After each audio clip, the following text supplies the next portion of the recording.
what I see so often is that the child's rising mirrors one of the parents or caregivers' sun signs, because we learn to be in the world from our caregivers and our parents. And then as we get older, we really come into our own more and more. From To Be Magnetic, this is the Expanded Podcast with your host, Lacy Phillips.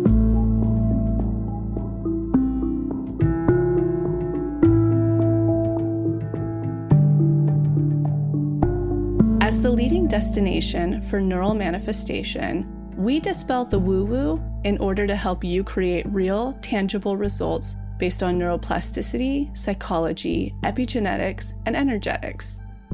Our goal is to normalize the practice of manifestation and empower you to get into the driver's seat of your life in order to manifest the experiences, relationships, and things that most align with your authenticity. Part of our manifestation process entails expanding past your limiting subconscious beliefs. Therefore, by tuning into this podcast with interviews from experts, thought leaders, spiritual teachers, scientists, and those with neural manifestation success stories, you're starting the process of expanding your subconscious in order to see to believe that anything you desire is possible. And by pressing play, the process begins.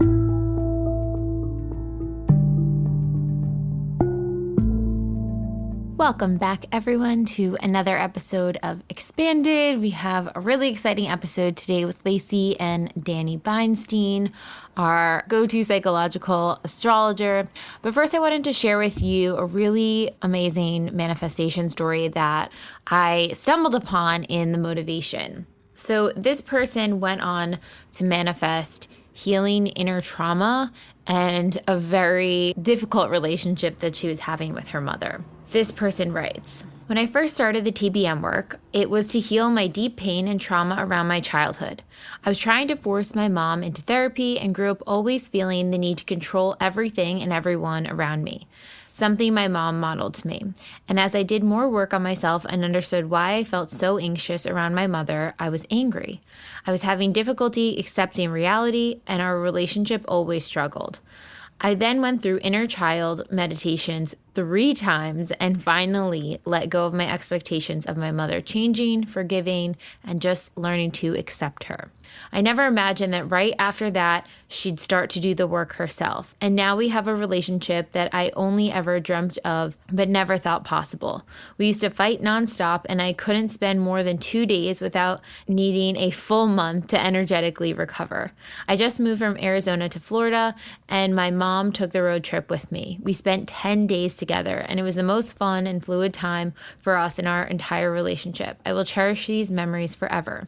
This person worked through Unblock Inner Child, Unblock Love, Authentic Code, and Unblock Shadow. They faced a magic dark period where they had to grieve the idea of the fantasy relationship that they wanted with their mother and accept that that type of relationship in that way would never happen. How her manifestation come through. She writes, "Unfortunately, my grandmother got very sick and was in and out of the hospital. During that time, my mother and I really bonded. For the first time, she saw I was on her side and that she could let down her armor to feel safe around me. It took a few months for her manifestation to come through, and she was doing the deep imaginings and the workshops every single day. Her biggest tip and takeaway is to take your time, be consistent, show up for the work every day, and it will work." We'll link this story in the show notes as well, but I thought this story was really powerful because so many times when it comes to these interpersonal relationships with other people, we want to change them. We want them to show up differently. We want to change these external factors that truthfully we only have control over ourselves. And while we can set boundaries and create safe spaces for ourselves, we cannot change another person. And so after finally relinquishing control of needing a very specific type of relationship and dynamic from her mother, giving herself the inner child healing that she was really craving, and essentially reparenting and giving herself the soothing and care that she was needing through the inner child workshops and through the DIs, she was able to see her mother for exactly who she was, and they were able to have a better relationship because of that. once she relinquished the need her mom to show up in a very specific way, she was able to accept her mom for who she truly was, and they were able to have a positive relationship on the other side of that. Now, I don't want anyone to hear this and be like, cool, if I do the work, then everyone will change. That could be a byproduct of the work, but the goal is not to do the work to change other people. The goal is to do the work is to change how you relate to other people. When we take our power back, when we take our plug that is stuck within other people, we start to have compassion for ourselves. And when we have compassion for ourselves, we can then have compassion for others. So this is a great manifestation story, and really just another insight of when you're consistently working in your neural architecture, going into the deep imaginings, giving yourself the self-soothing, taking aligned action in accordance with that, shifts do occur. It may feel like you're climbing uphill, but day by day, every single time you show up, you are helping shifts to occur. So hopefully that is motivation for all of you out there as well.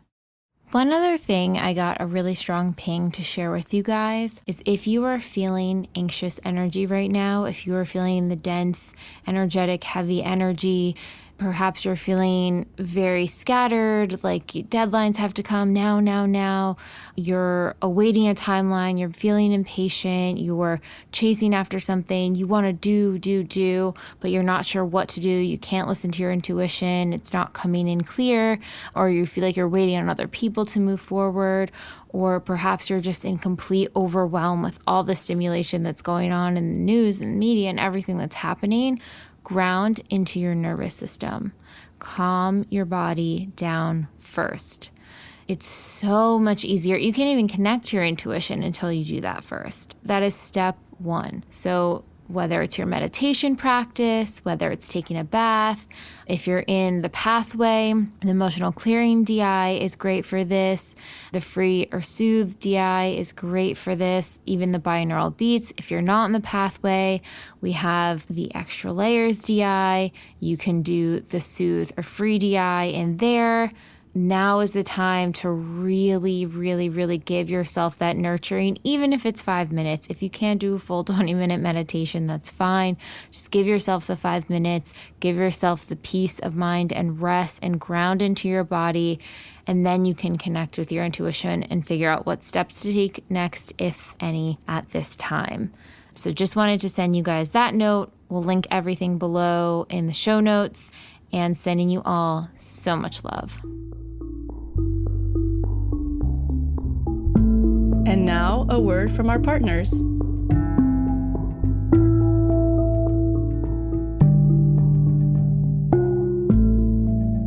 At the beginning of the year, we decided to start partnering with very selective brands that we already use and love and are extremely exclusive so that we could take this podcast to the next level. One partnership I really want to talk about today is Juneshine.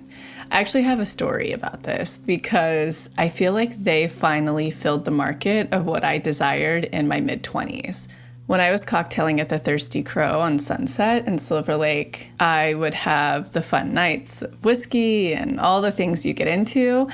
But that's right around when I started to find my health journey. And one thing I really desired was a kombucha on tap.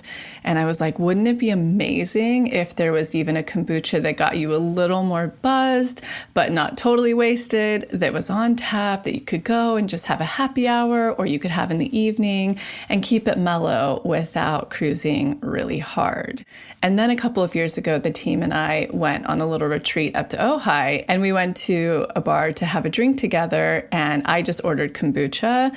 Unbeknownst to me, it was the very first hard kombucha I had. I didn't realize. And it gave the perfect afternoon buzz where I could just enjoy the ride. It was very clean. It didn't affect my body poorly. The next day it was okay. I wasn't very dehydrated. And I was like, this is the answer. This is what I wish I had, 7 years ago? And so I feel like Juneshine is the perfect partnership for our community because I think a lot of people feel the same way as I do. And what I love about their company is they totally filled the market of clean sustainability. And their whole mission was when they were walking down the aisle of, grabbing a beer, it's a very surf cultured community forward brand, that there was surprisingly nothing clean. It was all very toxic. And in fact, in the alcohol industry, you don't have to exhibit on the label everything. So the toxicity ran pretty deep. And so they decided, okay, we're going to come together and we're going to create this wonderful hard kombucha that is extremely transparent in the sense that the ingredients are the old-fashioned ingredients of Jun, which is Jun and honey. And they're even more transparent to let you know that in order to get this, they ferment the Jun one time. And to make it harder, they give it a second fermentation. So it's as transparent and clean and non-toxic as possible. And they really came up with it for the golden hour after a surf or hike drink to achieve that exact perfect little edge off buzz that I talked about earlier with a wake up feeling good in the morning vibe. The sustainability piece is remarkable when I spoke to them because they donate 1% of sales. So that's not net profit, that's gross sales, which is a lot more than net profit, to 1% of the planet, which benefits environmental nonprofits through Patagonia. And in April, they become a carbon neutral brewery that's entirely powered by solar. They compost, they don't have any plastic cutlery. Like they're really thinking from the inside out all the way to scaling, which astounds me as a company owner. It's always been our prerogative here to try to scale as less waste as possible. And we've really achieved that with a digital space. But for them to be able to scale and be carbon neutral at the degree they are, it's just profound. So it's something I have a tremendous amount of respect for.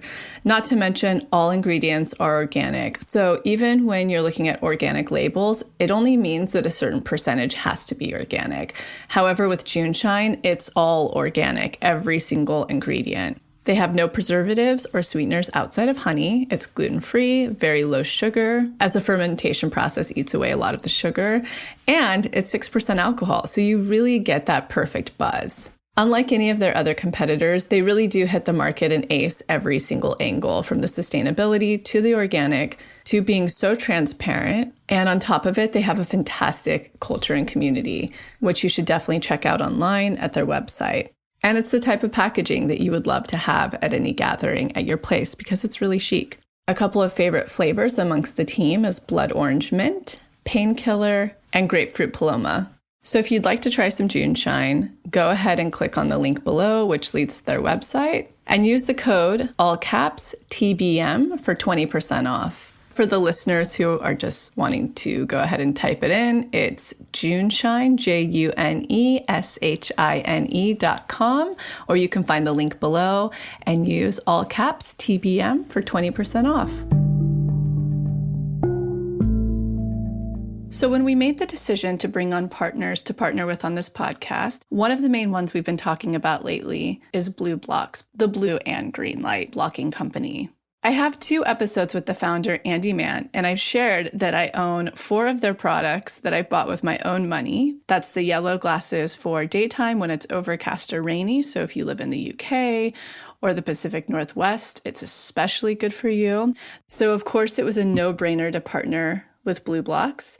But for perspective, just one thing that I want to bring to your attention is how blue light's affecting you in general. And one of the major ways that nobody's really aware of is that blue light and green light are emitting from most of the devices that you're using daily.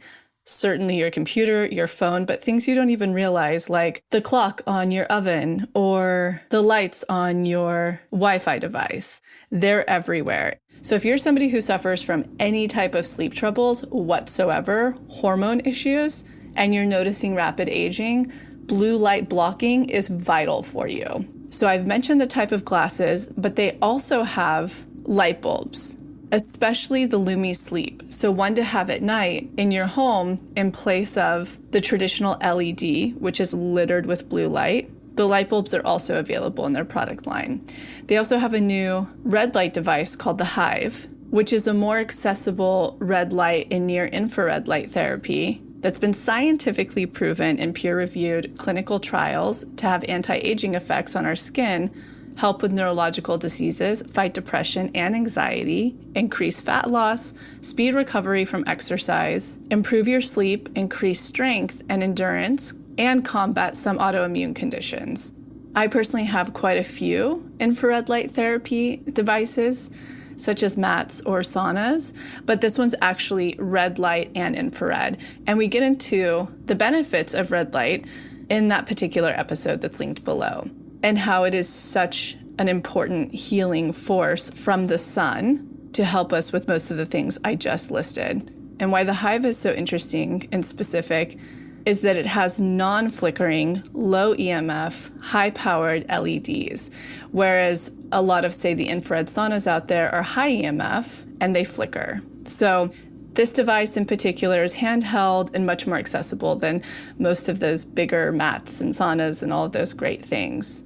So if you want to learn more about blue blocks, go ahead and check the link below. Listen to that episode. It'll blow your mind. You'll notice your sleep transforming immediately, just starting with the glasses. And if you want to give any of their products a try, use the code, all caps, magnetic, MAGNETIC, for 15% off your purchase. All right, on to the episode.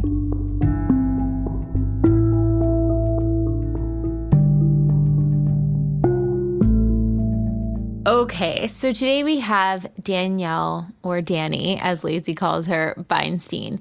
Dani is a psychological astrologer who has studied spiritual psychology and conscious health and healing. She does natal chart reading. She has a program called the Cosmic Compass. She really helps break down astrology in a really tangible way.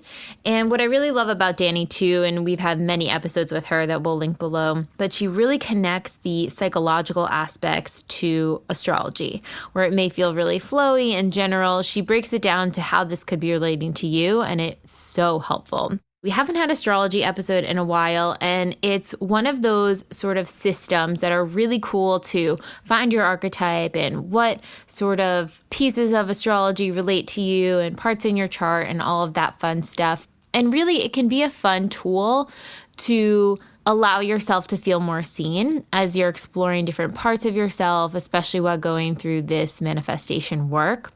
Dani and Lacy are longtime friends, and you'll hear their fun stories and connections in this episode. But I want to preface to you guys, you can do this without your chart right now, just kind of learning all of the different spots and spaces, and maybe listen through once if you're, in your car or moving or whatever. But if you're able to listen while looking at your chart, you're going to get so much out of this episode, because they go through the houses, they go through where the moon is and what's happening in the moon, and really gives you sort of a breakdown of what each component of the signs can mean and the pieces of astrology, and some new insights that we really haven't heard before and how things may be affecting you. And I always think it's just fun to note and notice when things do align in the astrological realm, how they are presenting in real life. And they almost help as like a roadmap of, okay, cool, I have this going on in astrology. Well, that means that I can start working on this block. Not in a way to be constrictive or rigid, but just in a fun, experimental way. It could be a cool way to approach your manifestation work. So you're going to get so much out of this. We have a couple links in the show notes if you're not sure where to pull up your birth chart. We have Cafe Astrology, and we also have a link to Astro Charts, which is really great. Basically, you're going to want to look for the places towards the end where it shows your houses and what signs are in those houses, and then you're also going to want to look where your moon sign is. So check out the links in the show note, follow along with the episode. We're going to just jump right into their conversation and get into the heavy hitting sections of what's happening in each sign. So without further ado, here is Lacy and Dani Beinstein.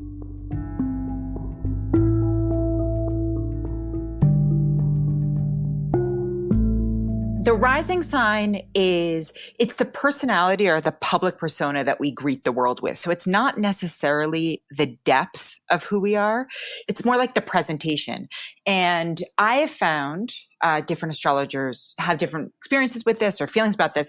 I found that the rising sign tends to burn off the older that we get. So as we passed our Saturn return, we move more into our sun sign. and really come to express our core self more and more. So if there's a kind of mirroring happening from the parent rather. So what I see so often is that the child's rising mirrors one of the parents or caregivers' sun signs, because we learn to be in the world from our caregivers and our parents. And then as we get older, we really come into our own more and more. That makes total sense to me. And I can really resonate because I would say that my rising sign is a Leo. I definitely exhibit both of my caretakers. But I mean, my parents, I had multiple caretakers, but my parents, how they present in a room, I would say I've always been a hybrid of both of them when I first enter a space. Right. So you learn that. And then as you get older, your sun sign really comes out. Of course, there are parents who share sun signs with their children, but that's what I've experienced by and large. And then on top of that, the moon sign. So the moon sign is the deepest part of us. Yes, you could say it's the subconscious, but I would say deeper. It's more the emotional landscape, like the core needs of the individual, and they can't really be negotiated because your needs are your needs. And it's really how our nervous system resets. And that's different depending on who we are. And so the moon also mirrors, for those who are further along in their study of astrology, the IC, the lowest point of the chart, and the fourth house. And the fourth house is the roots, the family, how we were mothered, how we unwind. The moon is also how we feel secure, where we draw security and safety from. And so this is really also incredibly helpful in relationship, because love language, it's different depending on the individual. So not looking at the person that you're involved with just from what you need, but what do they need? And are you showing up? Do you honor that, right? Or is it just like, well, this is how I receive love, so this is how I'm going to give you love? And you know, what I really loved when I was pregnant, we were really watching the clock daily, or we were watching the stars daily, I'd say. And one thing you brought up during that time was the connection for mothering, like you just mentioned, through the moon, like the two moons. And I want to hear more about that. I'm so curious about that, especially because, you know, just thinking of an overview, my mom is an Aries moon, I'm a Capricorn. And so that was really fascinating and problematic because, and she'll agree to this listening to this, but her house is like always wild and she was so fast. And I remember one story I always tell her where she was like, hurry, Lacy, we need to walk faster. And I was like, my legs aren't long enough. I remember. And I've always been very organized. I love, you know, like tonal, clean. So it's so interesting. I want to hear your take on that a bit more. Yeah. So that means that your moons are square, right? So if her moon's in Aries and your moon's in Capricorn, that the moons are square. But any kind of discordance or tension can be worked out through communication. But a mother-daughter can be complicated, right? Because you're subject to her inner experience and what you're just a child growing up. And if you don't have that tool, you don't see it as clearly. Whereas your moon and Teddy's moon are trine. So there's a flowing support, right? But they're both earth signs. So there's both this sense of grounding, this sense of needing security and stability. You know, for Teddy, like her love of looking at the trees. I mean, that is so Taurian, right? Yeah, it's so Taurus. And I mean, how lucky that she came in with you as her mother, with like every fabric being incredibly soft and like, you know, just incredibly nurturing. But even though she's in Aries, she's going to need things to be a bit more deliberate. Anything that's too sudden would be probably destabilizing for her. I don't know if you feel that or experience that, but there's a real grounding that Taurus moons need. Yeah, I mean, even down to if a sound is startling, like Max coughing, it startles her, you know, but she's fine. She has like a quick rebound. But yeah, and she, like you said, I mean, just loves nature. And so me as her mother, you know, because we're the ones who have some cadence of the world so far, what should I know as a Capricorn moon and her as a Tauran moon, even though they are in flow and in trine? Well, Capricorn moon is going to be, it's a cardinal sign. So it's going to initiate and lead. And a Taurus moon can be more stubborn, can stick its heels in the mud a bit more, and it's going to move at its own pace. So come on, Teddy, let's go. Mm-hmm. Probably not the wisest for her. She's probably going to need things to be deliberate. She's probably going to love routine. Mm-hmm. She already does so much. So just being aware of that you might be a bit speedier than she is, even though she's got that Aries. I love that. And for others who are reparenting, their mother wound, their father wound, their caretaker wounds, where do they look at in the chart for that? So the fourth house for sure. And then the moon.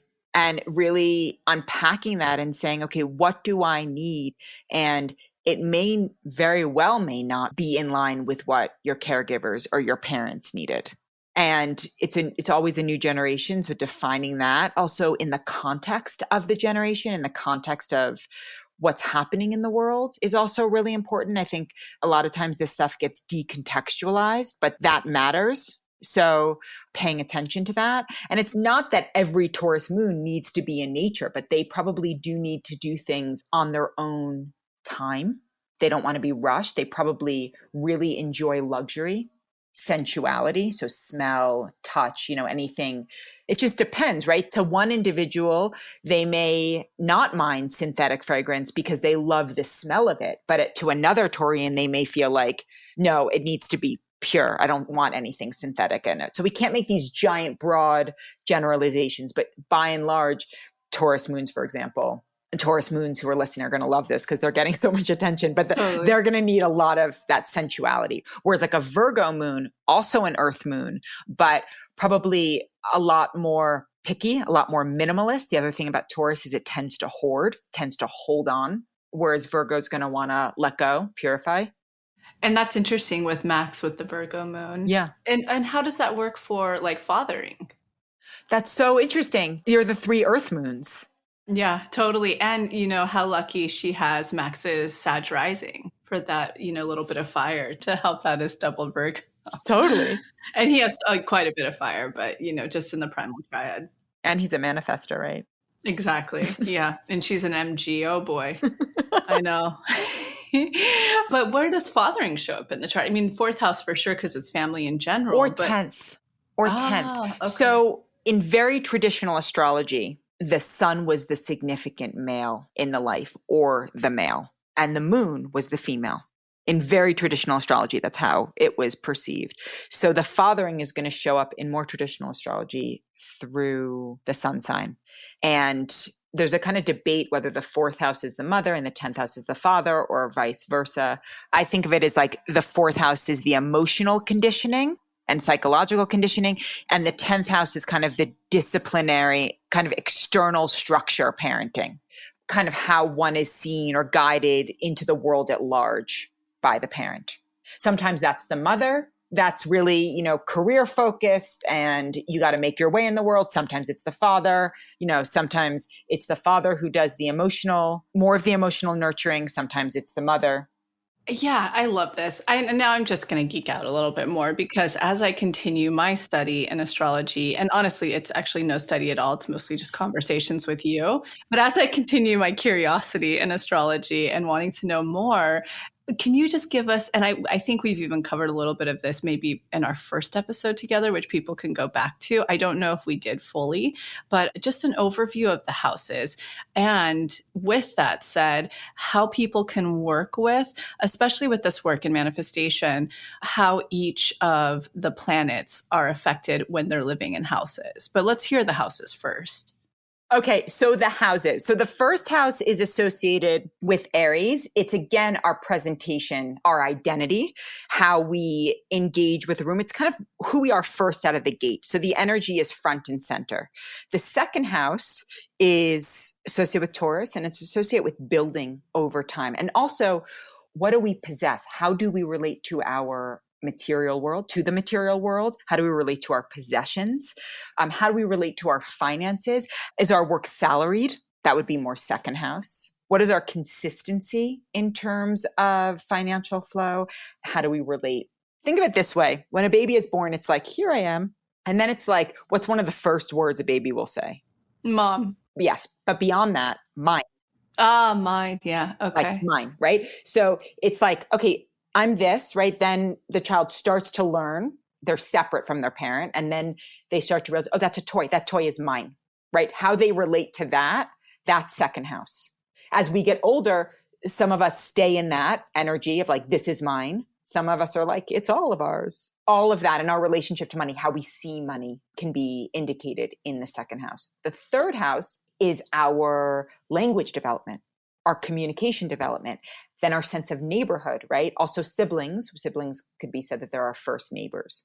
How we relate to our environment, early childhood learning. So grade school, what are our experiences in grade school? And what is our experience with language? How does our mind work? Do we have fierce powers of concentration, or are we easily distracted? Or let me rephrase that. Are we hyper curious? Or we're like, what's that? What's that? What's that? All of that can be indicated or seen within the third house. So that's the first quadrant of the chart. The first, second, and third houses are the first quadrant. And that really has to do with personal identity. Then we move into the second quadrant. So the second quadrant starts with the fourth house, and the fourth house is home, roots, family, mothering, the domestic sphere, real estate, security, what we need in order to feel secure. We move from that into our fifth house, which is our childlike self, how we give love or express love. So if we're talking about love languages, it's just how we give it, how we relate to hobbies, or what our hobbies are, what we find fun, where we find play, how we date, what our experience of casual sex is, our sense of our having children, right? It's fifth house. And then we move on to the sixth house. So in the fifth house, if we create something in the sixth house, we edit it. So the sixth house is more technical skill set, health, well-being, daily habits, our daily environment, how we relate to our colleagues or our work environment. Do we like work that's consistent or routined, or do we like to be all over the place? All of that is in the sixth house. So that's the completion of the second quadrant. So the second quadrant is really about personal expression. So the bottom half of the chart, which is called the northern hemisphere, is really about our internal selves and how we express that internal self into the world. Then we move into the third quadrant. So the third quadrant starts with the seventh house, and the seventh house is the mirroring. So we've moved from the first 6 houses, which are about the self really, into the seventh house where we greet the world, where we meet the world. So we start to really get feedback. We greet another. We take our fifth house expression and our editing of it, and we place it out into the world, and we get feedback, right? Or we have our partnership, our marriage, our relationship, one-on-one relating of all kinds, and also open enemy. So where are we hyper triggered? It's usually because it's some part of us that we're projecting outward. So that's the seventh house. Then the eighth house is we go for the deeper dive in intimacy. It's what we psychologically inherit from our ancestral energy. Some people think of it as our superpower. It's what we receive or how we receive. It's our inheritances. It's investments. So passive income or commission-based income can be seen more in the eighth house. That's why if you see someone who has a very strong eighth house, they usually have a knack for investment or finances in that way in terms of growing. They tend to receive money in bulk. It's also what we inherit through the in-laws if we are married, but it's also intimacy, and it's also sex that is transformative. Interesting that those are all connected. Yeah. It's like scorpionic in a way. Very. Yes. And very egoic, like the physical plane, meaning. It can be, but people with very strong eighth house energy will find that they go through massive transformations throughout their lifetime, that they shed major skin, just like people with strong Scorpio or strong Pluto. So as they become more intimate and as their entanglements grow, they shed skin and become more aware that something I always say, which is to be alive is to be entangled. So the eighth house is going to embody a lot of that. And then the ninth house is where we take all that deep psyche. It's like also the psyche of the eighth house. So the ninth house is where we take that deep dive, that deep exploration of the subconscious.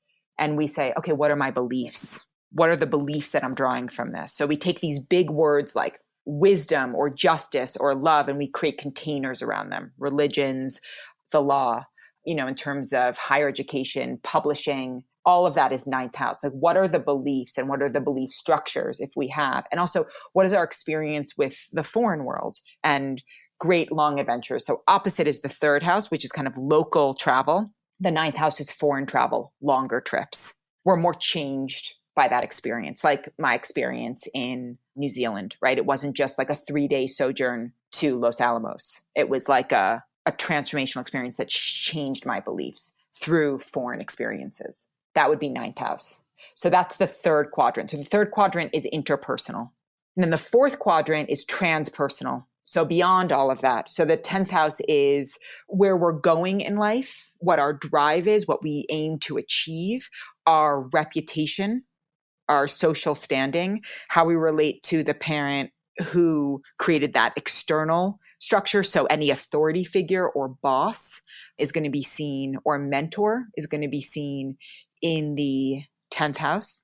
The 11th house, then we take our drive and we then share it with the world, right? So if the third house is about proximity and let's say your local coffee shop and developing community that way, the 11th house is community around an idea or a philosophy or a line of work or a fellowship. All of that is going to be 11th house energy. It's about the collective. It's also our hopes, dreams, and wishes.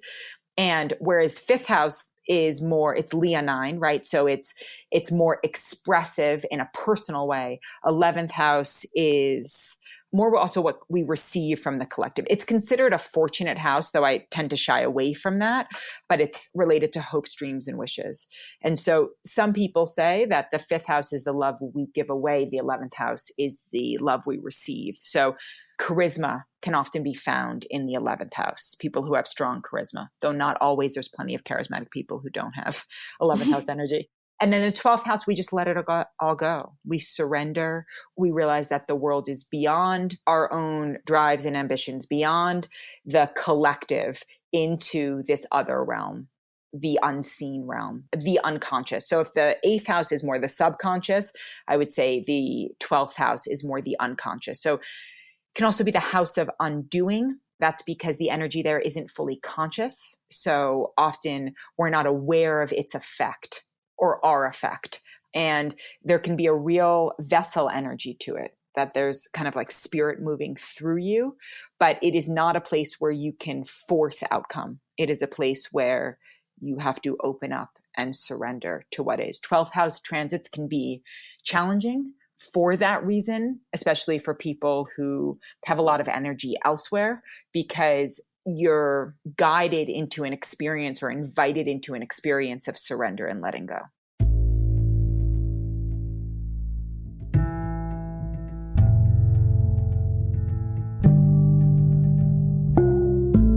So I'm quickly interrupting this episode to invite you, if you're ready to start your manifestation journey, or if anything you've heard in our manifestation episodes has piqued your interest to begin.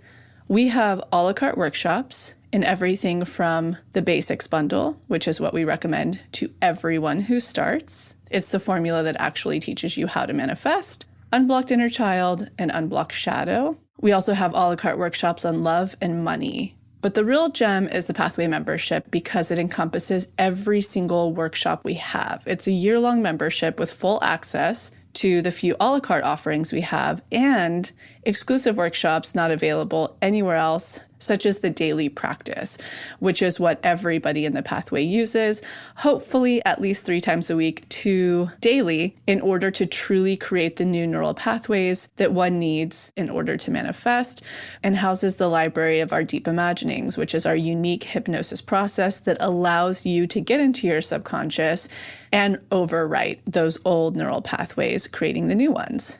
You can use our special code EXPANDED, all caps, EXPANDED, to receive $20 off your first a la carte workshop purchase, or $20 off your first month of the Pathway. Again, that's all caps, EXPANDED, EXPANDED. Okay, now back to the episode.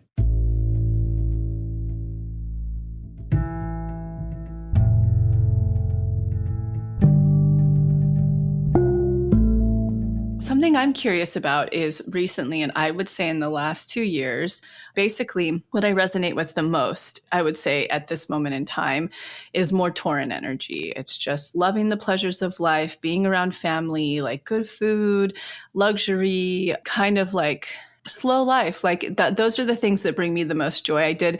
I had a little moment the other day in meditation where I wrote out, like what are all the things that light me up and bring me the most joy? And it's very Tauran energy. Whereas before it was like a lot of transformation, a lot of spirituality. It's like even when I meet people now and they're like so deep in the spiritual plane. I'm like, yawn, been there. And that's not to discredit anyone. It's just, I'm not in that space at this moment. I've manifested the things I've wanted. And I guess it's like enjoying that pace of life and being present. And it's very 3D, which I'm enjoying too, because Aquarian Lee, I'm going to make that up. I've been living so much in the air and ether and spirituality and just not right here. Where is that coming from and why, like at this point in my life, essentially? So the progress chart, they're called secondary progressions, and it's a day-to-year conversion. Which you do. I've never done this with you, but you do them often. Yes. But I've texted you yes. that, right? That you now have a progressed Taurus moon. So progressed moons are the fastest moving. So let me go back to the date of the year conversion. So for every year that we live, our chart looks like it would a day after we were born. So if we're 30, our chart looks like it would 30 days after we were born. Wow. And that's the part of our chart that evolves. A natal chart does not change. A natal chart is your natal promise. It's what you kind of grow into. The progress chart is evolving, and it is eerily accurate. The moon is the fastest moving at 2.5 years. The sun, after the first progression, which depends on the degree point at which your sun was when it was at birth, it takes 30 years to progress to a new sign. Venus and Mars similarly, a little bit longer, depending. Sometimes a planet will go retrograde in the progress chart because, let's say 25 days after your birth, the planet went retrograde and then that energy shows up. The progress chart is incredibly powerful. It's something I use a lot with my clients. I find it incredibly healing. If you feel like you're stuck or you're in a kind of grind, it can often be seen in the progress chart. But so can things are going to lift or things are going to shift. The other wild thing is that you can find that the progress chart, and you really look at the aspects between the progress chart to the natal chart, pick up the transits that are happening in the natal chart in a different way, but coming to the same conclusion. So there's this really interesting cosmic law about it all, that our souls are meant to experience certain things at certain times. So your progressed moon is in Taurus, which is also so interesting because Teddy's moon is Taurus and she's kind of inviting you into this energy. So you'll find that every 2.5 years, if you start to really chart it, like my moon, my emotional landscape really is shifting. And it's beneficial to know because it can give some greater perspective. You know, we live in a world of immediate gratification. So if we start to say, let me take in this experience, how lucky I am to be alive. Let me take in this internal experience. It's not indefinite. That's incredible. When you're doing these readings then, because I have Grace who comes to me and I'll hear Lila, like your recent readings with people, and I love them because I'm like, that's so spot on. So often then what you're doing as you're looking at their progress chart in ratio to what's happening in the sky right now. But also to their natal chart. For example, how people will be like, they'll say like, oh, you met Daniel the day Venus went retrograde. It's true. But I also met him when my progressed Venus had hit my sun, which is a major and once in a lifetime indicator. That's manifestation. Yes. So and for example, my progressed Venus is at the last degree of Virgo where it's conjunct my natal Saturn. And I'm also having a Saturn opposition to my natal Venus this year. So my Venus is getting a workout. So my relationship, my experience of, how I relate to money, how I relate to my own attractiveness, entering into my 40s, all of this is getting some real work and it's about to jump into Libra. Which is all partnership. I'm very excited because Venus in Virgo can be challenging. So not for everybody, but it can be challenging. And I've been in it basically since I was a teenager. So I'm very much looking forward to this shift, which happens early next year. And also coincides with the end of my Saturn opposite Venus transit. Like it's wild how it mirrors. Thank heavens. This is going to be great for you. I'm so excited. I'm sure that Daniel's going to appreciate it too. Very much so. All my critical nature dissolving. But I feel like I know it's a big shift, right? So, and it's not, people are like, do you check your astrology all the time? No, but I generally know what's happening. And it's kind of a background of like, okay, it doesn't mean I get to spiritual bypass. My Venus is getting a workout. I got to do the work around it. because I'm not going to grow if I just resist it and say, this is bad, this is terrible. I can't wait till Venus progresses to Libra. That's not how it works. Yeah, oh, totally. Absolutely. So, I will see things like that in a person's chart and I say, this is really up for you right now. Your school, so to speak, is in session. But how beautiful, because you're going to learn so much about relationship, or you're going to learn, whatever. They may be experiencing a Jupiter transit where it's expansive. And it's not just Venus. There's all that happens to be what I'm in right now. But there's all kinds of ways that this energy manifests. When my sun was progressing into Taurus, I went through, that was around the time of my accident, and I was moving from a progressed Libra sun to a progressed Scorpio sun. Wow. Major shift. So these are rare when they occur, but when they occur, it's a very big deal. Wow. So then this whole time I've been like, oh, it must be my Tauran North Node. I'm really in that right now. But no, it's the progression of my Tauran sun. Yes, but it's all interrelated. So it's kicking up where you're headed. That's awesome. This is so cool. I'm going to have to just book a session with you to do one of these. I know you give me tidbits along the way, certainly as I was like, in the conception process of Teddy. So that's so amazing. And like before she was born, it was like I was like, this is, you're looking at this on this day, you're looking at, Remember that new moon time right before she came? We're like, stay in, Teddy, stay in. It's too much Aries. It's crazy. I was like, your household's going to be wild. But no, she came in on her own time. See? Truly, truly did. And it's crazy. And this is something interesting because I'm curious if you see this often with a parent or a caretaker and a child, because I have this very much with my mom, the planets. Teddy, it seems, has it with me. I think Max and his mom have something very similar where a lot of our planets are either in trine or opposition. What's up with that? Yes. Because I'll give you an example. My father he's a Sagittarius sun, right? So I'm a Virgo sun, but he's Capricorn rising with a Cancer moon. I'm Cancer with a Capricorn moon. I'm a lot like my dad. So I see that all the time. I know someone that I'm very close to and their sun is conjunct Neptune. Their mother's sun is conjunct Neptune and their father's sun is conjunct Neptune, and all in different signs. And what's the deal with even looking at Teddy and I, it's like, we're both Venus Aries, we're both Mars Aries. It's like bam, bam, bam. So I see it all the time where it's like an opposition, because if one believes, which I do, that our souls choose the human experience and choose the parents they come down. And so there's lessons inherent in that, right? Now we can transcend, we can grow beyond, but that's the petri dish of learning. Oh, okay. So in this lifetime, I'm really working out some real Cancer Capricorn energy. Which is a lot of energy. Yeah. And then for example, my mom's a Gemini, my dad's a Sagittarius, and I'm a Virgo. So that's those three are the mutable signs. So I'm working through that energy as well. And so when you start to look at that, even if you're a grown adult, you can start to say, oh, so this is part of my soul journey. This is part of what I'm here to navigate, how I react to this energy. And of course, we call in partners often who mirror, just from a psychological perspective, that mirror similar energy than we were raised around, or counter to it completely as almost like a reaction formation. Wow. Yeah, no. And I see that to be true all the time as well. It really is so scientific and deep and vast, astrology. And then there's astrocartography with Dara Dubonnet, right? And then relocation astrology. So relocation, you mentioned that earlier, yeah. Before we hopped on this recording. What's up with that?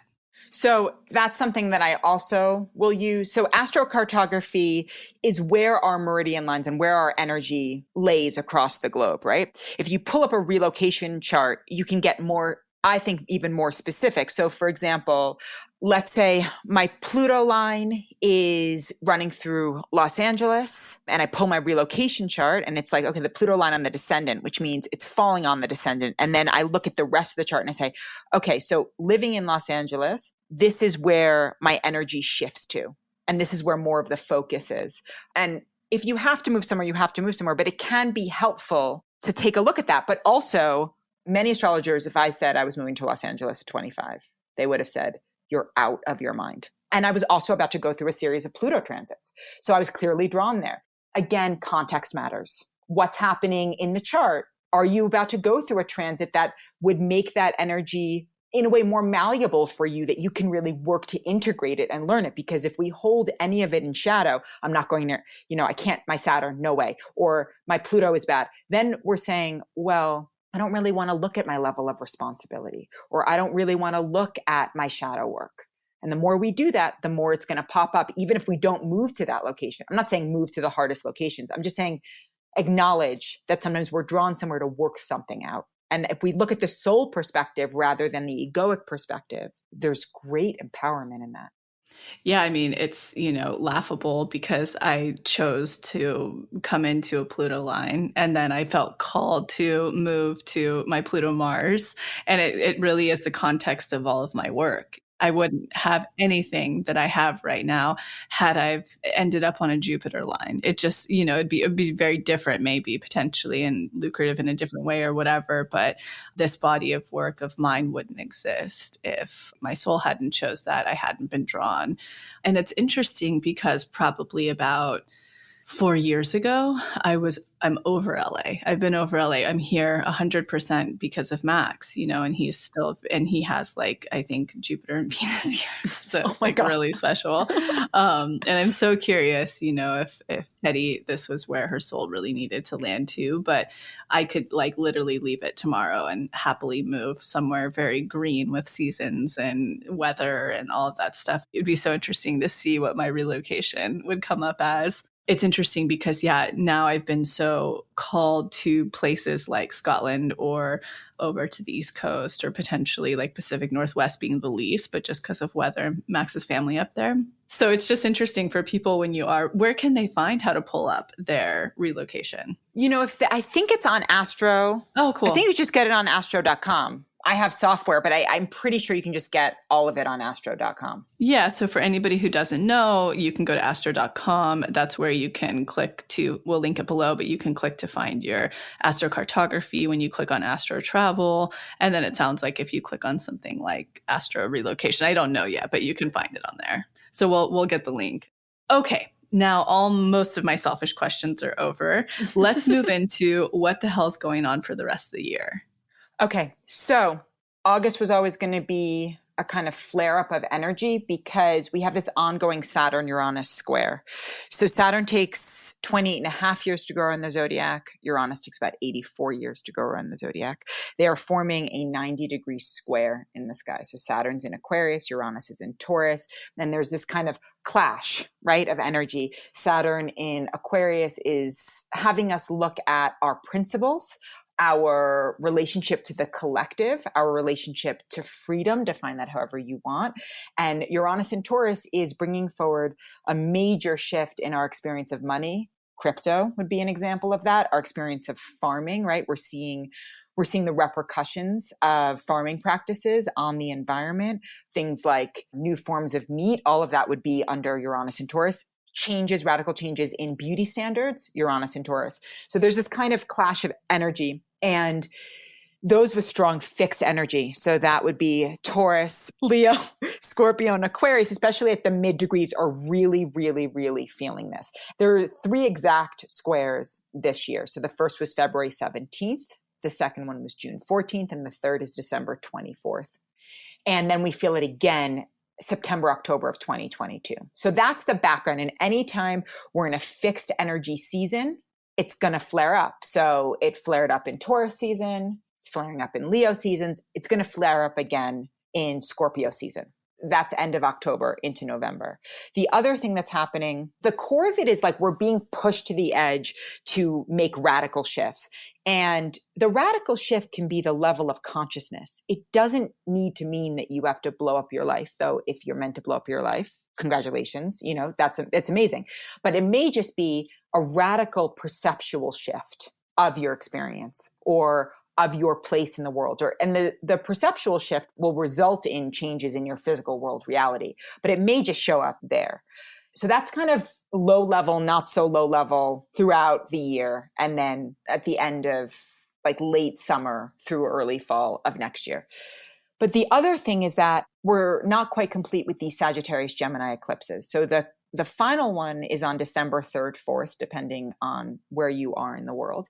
And that is a solar eclipse in Sagittarius. So again, we're looking at how we relate to narrative. What is the story that we're telling? Because the North Node has been in Gemini. And so the North Node in Gemini is really like, we're taking a serious look at language, information, the spreading of information, the sharing of information, what's true, what's not true. All of that is part of this nodal axis that's coming forward. And if you are a person who has your North Node in Gemini, then this year has been incredibly probably potent for you in terms of destiny's call or kind of the whisper. The other thing is that right now we have a pileup of outer planets that are retrograde. So Saturn is retrograde, Pluto is retrograde, Jupiter is retrograde on August 19th, Uranus goes retrograde. It's not really until October that this energy starts to move forward. So if we feel like we're retracing old steps, or we feel like we are back in situations that we thought we had emerged from, it's because these outer planets are experiencing retrogrades. So that's pretty significant in terms of not pushing so much against the grain of whatever you're experiencing, and go, okay, what is happening underneath here? How do I relate to my shadow, Pluto? How do I relate to the structures of my life, Saturn? How do I relate to my sense of faith and optimism? That would be Jupiter. The other thing is that Mercury, our next Mercury retrograde cycle is September 27th to October 18th. And that will be in Libra. So wherever you have Libra in your chart, especially from 10 to 25 degrees, that will be of hyper significance. And that's going to be around partnership, relating, diplomacy, which we can all benefit from in our current environment. And then at the end of the year, this is pretty big, Venus goes retrograde in Capricorn. So that will be between the degrees of 26 and 11 degrees. So it'll start in the shadow at 11 degrees, move to 26, go backwards. That starts on December 19th. The retrograde starts on December 19th and goes until January 29th. So Capricorn had been in it really between 2018 and 2020. There'll be a revisiting of some of that energy. So money stuff, relationship stuff, looking at it from a responsibility perspective, any fears that we have around commitment or relationship, that material can surface. But again, it depends on where it is in your chart. But there tends to be a conservatism around Capricorn. That's kind of the major themes that we're looking at. So it's kind of big picture stuff on a more granular level. It's more about how you're individually affected, of course, and relating, especially to this Saturn-Uranus square, whether it's affecting you personally or you're feeling it around you. It's pretty wild stuff. The other question I have, like back to Astrology 101 class with Dani, the degrees. I guess I've totally glossed over. What do the degrees mean? Okay, so every sign has 30 degrees, 0 to 29 degrees. And there's debates around, some people believe that certain degrees are highly significant, or they have Sabian symbols, or they really mean something, and you can explore that. 0 degrees is when the energy starts. So that breaks things down into decans. So each sign is divided into 3 decans. The belief is that the first decan is felt most intensely, the energy, and then it kind of tapers off in a way. That's one of the belief systems around it. But degrees, so the 0 to 29 degrees, 0 degrees is significant and 29 degrees is significant of any sign, because it's kind of like the first burst of the energy and then the last burst of the energy. So for example, if you're someone who, bring back to progress charts, if you're someone who was born with your sun at 29 degrees Aquarius, by the time you're 1, depending on the minutes, your sun is going to be progressed into Pisces. Like I'm 27 degrees Aquarius. So that means when you were like 3, it was already in Pisces. Yeah. Aha. Like right now where I'm at, like my sun at this moment, is it moving into, because it takes 30 years in the progress chart. Am I in Pisces? Yeah, you're at the 27, 3 degrees, right? So, and then you're 35. So 36. No, you might be 36. Yeah, you might be a progressed Aries at this point. Wow. Jeez. So, which is interesting, because if you're a progressed Aries with a Taurus moon, that is Teddy. I'm Teddy. So like if I were looking at something helpful in this moment is really bottling how I'm feeling and what's going on, more of the like energetics, not so much the physical, just like this essence actually is a better word. This is the essence of Teddy, if I'm correct. Yeah. Wow. That's really powerful. And that she chose to come in around that, it's all very fascinating. Kismet. So the degrees matter. They really matter, but they take some greater understanding of the whole of the natal chart and transits. And then that's why people will think that their Saturn return is 2.5 years, but it isn't, because your Saturn return is not just when Saturn is in the sign it was at the time of your birth. It's within, if you're getting technical, it's when it's within 2 degrees of the Saturn of your birth. So depending on if there's a retrograde during your Saturn return over that point or not, it could be, your Saturn return could be a month, or it could go back and forth over almost the course of a year. Wow. So powerful. Okay. And then last but not least, as we round out just a general understanding of astrology, we've talked about square, trine. What's the other one? Sextile or Sextile. Yeah. So sextile and trines are soft, or what are called soft aspects. So it's flowing. And then you have hard aspects, which are conjunct, which means the energy is tied up, or opposition, which means there's a 180-degree opposition. That's like butting heads. It doesn't have to be. It can be complementary. Okay. It doesn't have to be at all. And so what do like aspects really mean? It's just how the things are relating at this time. Yes. It's like two humans with different ideas having a conversation. So sometimes there'll be an agreement and sometimes there'll be a clash, but sometimes you learn more from the clash than the agreement. Almost always, in fact. So powerful. It's really helping me because I'm looking at my chart as we're talking, and I hope I give everybody permission to re-listen to this episode. Pull up your chart. We'll link below where you can pull it up and learn as you're listening of how to kind of look deeper. But I'm sure at this point everyone's like, "Shit, I've got to do a progress chart reading with Dani." To know what's going on. Yeah. And I think, I love it. I find it so powerful and I find it really affirming, which all this stuff is, right? And there's many roads to Rome. The progress chart is a powerful tool. So are lunar returns and solar returns and all of these, and relocation. It all weaves a story. The thing that I've been saying since the beginning, since I've been doing this, is like, try not to get piecemeal with it, because the more you actually take a wide angle lens to it, and dates are important. And I, of course, give all my clients like the significant dates, but the more you take a wide angle, you'll say like, oh, there's a story that's being woven here. What is this story? A journey. Yeah. That's so true. I have a real hard time with that. So I love that you always remind me and everybody of that. That's incredible. Wow. I'm trying to think of any pressing questions that might be in the audience's head right now, but anything else you think that's of significance in this year of this conversation, even just like everything that's happening in the world, how people can navigate the most smoothly through the rest of the year, authentically to them? One of the things that I advise is just, how can you clean up your side of the street? Because there's a million different opinions out there, and a lot of people are in rage and upset and anger. And as we all know from the TBM work, from Deep Dive on the Soul, from astrology, that like we're all here to play our roles in this unfolding consciousness.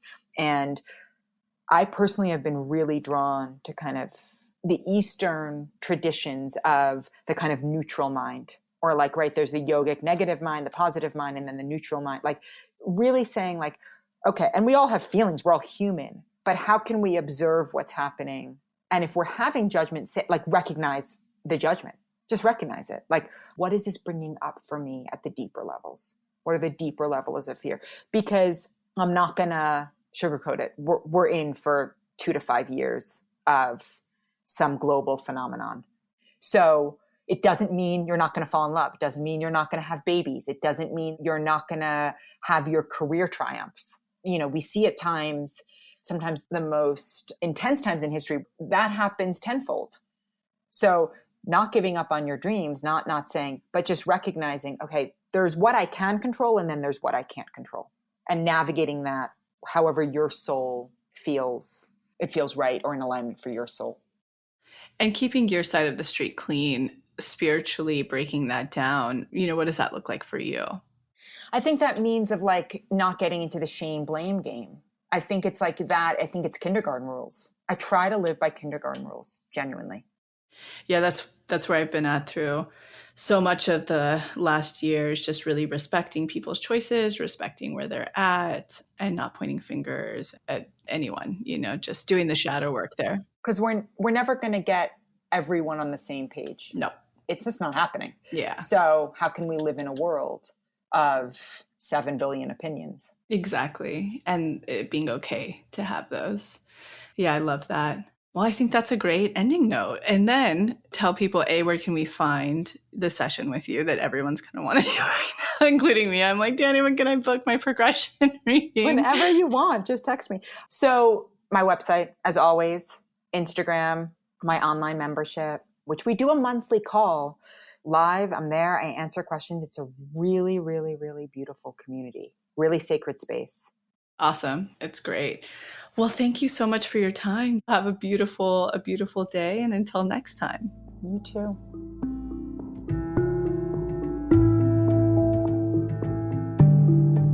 Thank you so much for tuning into the episode. And I hope you enjoyed it as much as I did, we did. And in case you're not totally ready to join the pathway yet, I wanted to share a few of our free offerings that I'll often suggest to people as a little bit of a blueprint to get them started on their manifestation journey.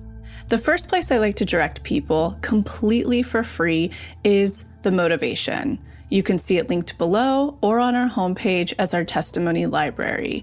And it's categorized by different subjects, whether you're calling in career, money, love, wellness, and much more. When you're reading about a member's experience of what they manifested, you're actually seeing to believe and showing your subconscious that that very thing is possible for you. The second place I like to direct people is to the free clarity exercise, which is also linked below. In it, you get to try our own unique hypnosis process, learn about the science, and some journaling prompts. And the best part about this, you'll get a tiny taste of what it's like to go into your hypnotic state, bring your subconscious forward, and create new neural pathways while receiving clarity. And the third thing, if you haven't listened to it on this podcast yet, please go back to the episode titled Manifestation 101, where you'll learn the basics of neural manifestation to truly understand this process.